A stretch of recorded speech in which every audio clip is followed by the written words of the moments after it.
Yo, hi 大佬搭便車 Not my first time hitchhiking in China, but it was my first time being invited to hitchhike. Huh? How did that happen? Watch on to find out. Today, the weather wasn't great as I leave, and it wasn't gonna get any better when I arrived at the stop. When the rain subsided a bit, I threw in the towel, decided my luck wasn't gonna get any better, and negotiated with a taxi to take me to my destination. Great Wall remains, De Shengbao, translated as Victorious Fort, was built in the Ming Dynasty, where it would come to serve as a treaty location between the Chinese and Mongols, then established as a trading settlement between the two, befitting of its location in present-day Shanxi province, China proper, right on the border with Inner Mongolia. As you're seeing, presently a village exists today enclosed by the wall. The wall still stands the test of time as civilization develops around it, including this Cultural Revolution Maoist message painted over the wall's original plaque. As I leave, the plan is to call a taxi back to the station. I see a group of people trying to climb up the fort. One person remains at the bottom and I curiously ask him how to follow them and try to climb up, but I give up as the slope seems too steep and is covered in tall grass, mud and puddles that would destroy my shoes and legs. Returning to the shelter, this man explains to me the history of the place I just described. He then asks me how I'm getting back and says it would be really difficult for me to call a taxi just because of how rural this place is. And then there's the weather. That's how I got invited to hitch with their group. I go with a man's car with 2 other female passengers. Like he said, the weather was already giving problems from the get-go. It's a big group with 2 other minivans. He explains that the group is a summer program for Chinese Canadian youths, immersional learning in the ancestral home. The 2 women and other adults in the other cars are chaperoning. The driver is also a local guide. That's the thing about hitchhiking. You never know beforehand the random and interesting backgrounds of the people who pick you up.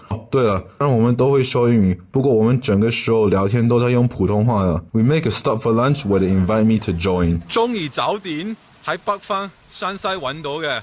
Finish eating, very full. Back on the country roads through the villages and fields. A very wet 40-minute drive back to the main city. Just my luck coming here today, where this place is really dry for most of the year, with frigid winters because of strong winds, compared to blizzards in Canada. But summer here comes with relatively highest likelihood of rainfall. But the driver did say that this continuous downpour was an unusual amount for this region, even in summer. Nevertheless, the temperature is relatively cool, hovering around 20 degrees Celsius. 所以呢，有好多南方人中意喺大同呢度買夏天度假屋，因為呢度天氣冇咁熱，反而北方人一般喺珠海買冬天度假屋。Eventually, the unique drive through wet roads and conversations we have come to an end as I'm dropped off my hotel, where I collect my bags and immediately head to the station towards the next destination, for who knows what future hitchhiking experiences await me.